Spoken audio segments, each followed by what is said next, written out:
자, 이번 시간에는 확률 대표 문제를 풀어보도록 하겠습니다. 자, 첫 번째 문제입니다. 수민이를 포함해서 5명이 있는데 5명 중에 2명의 대표를 뽑을 때 수민이가 대표에 뽑힐 확률은? 자, 확률이니까 일단 전체 경우의 수를 한번 구해보도록 하겠습니다. 자, 우리 5명 중에 2명의 대표를 뽑는 경우의 수 앞에서 공부를 했습니다. 반장 하나, 부반장 하나 뽑는 경우의 수를 2로 나누면 됐었죠. 자, 그럼 5명 중에 반장을 뽑는 경우의 수는 5가지가 되겠죠. 그 다음에 이 일이 끝나지 않았으니까 곱합니다. 자, 그 다음에 이제 부반장을 하나 뽑아야 되는데 반장으로 한 명이 뽑혔으니까 부반장으로 뽑히는 경우의 수는 4가지가 될 겁니다. 자, 그런데 반장, 부반장이 아니라 대표 2명이니까 2로 나누는 거죠. 그러면은 20을 2로 나누니까 10. 그러니까 전체 경우의 수는 10가지가 되는 것이죠. 자, 그런데 대표 2명의 수민이가 뽑힐 확률이라고 그랬죠. 그러면은 5명 중에 일단 수민이를 대표로 뽑는 거죠. 수민이는 대표 확정. 대표 확정. 왜냐면 수민이가 반드시 대표로 뽑혀야 되니까. 그럼 나머지 하나의 대표만 뽑으면 되는데 수민이를 제외하고서는 4명이 있는 거죠. 그럼 수민이는 일단 대표로 뽑아놨고 그다음에 나머지 한 명이 될 수 있는 경우의 수는 4가지가 되겠죠. 왜냐면 4명이 남아 있으니까. 따라서 수민이가 대표로 뽑히는 경우의 수는 4가지가 되겠습니다. 따라서 확률은 전체 경우의 수 10분의 4가 되니까 약분을 해서 정답은 5분의 2가 되겠습니다. 자, 그래서 이 문제에서 수민이가 대표에 뽑힐 확률을 구하라고 했기 때문에 우리가 수민이는 대표로 확정이 됐다, 이렇게 생각을 하고 나머지 대표 한 명을 뽑는다고 생각을 하시면 되겠습니다. 자, 다음 문제입니다. 철수가 잘 모르는 시험 문제 2개의 답을 임의로 고를 때 물음에 답하시오. 단 문제를 맞힐 확률은 5분의 1이다. 자, 시험 문제 2개의 답을 임의로 고른다는 얘기는 찍는다는 이야기입니다. 자, 그리고 우리가 보통 시험 문제에 보통 보기가 5개니까 요새 맞힐 확률이 5분의 1이 되겠죠. 그럼 2문제 중 1문제만 맞힐 확률은? 그러면은 첫 번째 문제는 맞추고 두 번째 문제는 틀리고 뭐 요런 경우가 있을 테고, 첫 번째 문제는 틀리고 두 번째 문제는 맞추고 요런 경우가 있겠죠. 이렇게 2가지 경우밖에 없겠죠. 둘 중에 하나만 맞추는 확률을 구하는 거니까. 그럼 첫 번째 문제를 맞출 확률은 5분의 1이 되겠죠.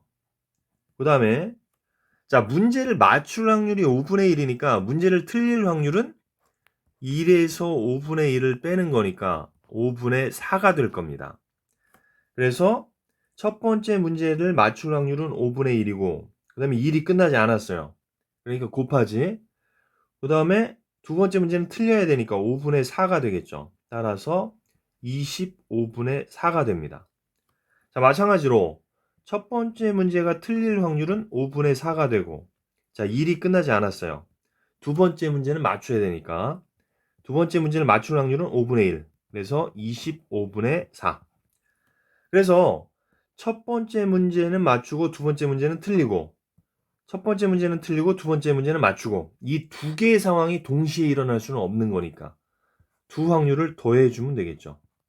그래서 25분의 4, 25분의 4 더하니까 정답은 25분의 8이 되겠습니다. 자, 다음 두 문제 중 적어도 한 문제를 맞힐 확률은? 자, 적어도 한 문제를 맞춘다는 이야기는 뭡니까? 둘 중에 한 문제만 맞춰도 되고 둘 다 맞춰도 되는 것이죠. 자, 그래서 적어도라는 말이 나오면 우리 반대로 한번 생각을 해봅시다.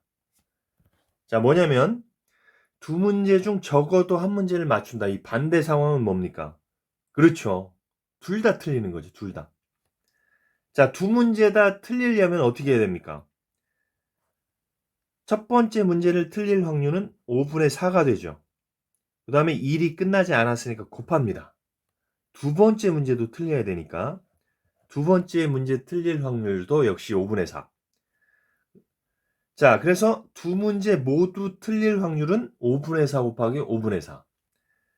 그래서 전체 확률 1에서 이 두 문제 모두 틀릴 확률을 빼버리면 적어도 한 문제를 맞출 확률이 나오겠죠. 자, 그래서 1 빼기 25분의 16이니까 정답은 25분의 9가 되겠습니다. 자, 우리가 왜 이 문제에서 적어도가 나올 때 반대로 생각을 했냐면, 자, 우리가 생각을 해보세요. 이 문제를 맞추는 경우는 4가지밖에 없습니다. 자, 둘 다 맞추는 경우, 첫 번째 맞추는 경우, 두 번째 맞추는 경우, 둘 다 틀리는 경우, 이렇게 4가지밖에 없으니까 적어도 한 문제를 맞춘다는 이야기는 이 3가지 경우를 이야기하죠. 따라서 모두 틀릴 확률을 1, 전체 확률에서 빼버리면 이 3가지 확률, 3가지를 더한 확률이 나오는 원리가 되겠죠. 자, 다음 문제입니다. 자, A 주머니에는 흰 공 3개, 검은 공 2개, B 주머니에는 흰 공 3개, 검은 공 4개가 들어있다. 자, 동전 1개를 던져서 앞면이 나오면 A 주머니에서 공 1개를 꺼내고 뒷면이 나오면 B 주머니에서 공 1개를 꺼낸다. 이때 꺼낸 공이 흰 공일 확률은? 자, 우리는 흰 공에만 집중을 하면 되겠네요. 근데 지금 이 문제는 약간 좀 어려운 것이 동전도 있고 주머니도 있고 이렇게 두 가지가 복합적으로 되어 있는 문제인데 뭐 차근차근 생각하면 뭐 어렵진 않습니다. 자, 우리가 두 가지로 분류할 수가 있어요. 자, A 주머니에서 흰 공이 나오는 경우가 있고 B 주머니에서 흰 공이 나오는 경우가 있겠죠. 요 두 가지 경우의 확률을 구해서 더하면 되겠죠. 이게 이제 동시에 일어날 수는 없는 거니까. 자, 그럼 A 주머니에서 흰 공을 꺼낼 확률을 한번 구해 보겠습니다. 일단 A 주머니에서 공을 꺼내려면 동전을 던져서 앞면이 나와야 되죠. 그럼 동전을 던졌을 때 앞면이 나올 확률은 2분의 1이 될 겁니다. 자, 그 다음에 1이 끝나지 않았으니까 곱하죠. 자, 이 앞면이 딱 나왔어. 나와서 이제 A 주머니에서 흰 공을 꺼내야 되죠. 그럼 A 주머니에서 흰 공을 꺼낼 확률은 전체가 5개의 공인데 그 중에 3개가 흰 공이죠. 따라서 A 주머니에서 흰 공을 꺼낼 확률은 10분의 3이 되는 것이죠. 자, 그 다음에 B 주머니에서 흰 공을 꺼낼 확률. 자, B 주머니에서 공을 꺼내려면 처음에 동전의 뒷면이 나와야 되니까 동전의 뒷면이 나올 확률은 2분의 1이 되겠죠. 자, 1이 끝나지 않았으니까 곱합니다. 자, 그 다음에 B 주머니에는 공이 총 7개가 들어있는데 그 중에 흰 공은 3개가 들어있죠. 따라서 B 주머니에서 흰 공을 꺼낼 확률은 14분의 3이 됩니다. 자, 그런데 지금 A에서 흰 공을 꺼내는 거랑 B에서 흰 공을 꺼내는 것이 동시에 이루어질 수는 없기 때문에 둘이 더하는 것이 맞죠. 따라서 10분의 3 더하기 14분의 3이죠. 자, 10과 14의 최소 공배수 뭐가 되겠습니까? 70이 되겠네요. 70. 자, 70으로 통분하면 70분의 21 플러스 70분의 15가 되겠습니다. 자, 그럼 70분의 36. 자, 약분을 하면 35분의 18. 35분의 18이라는 정답을 얻을 수가 있겠습니다.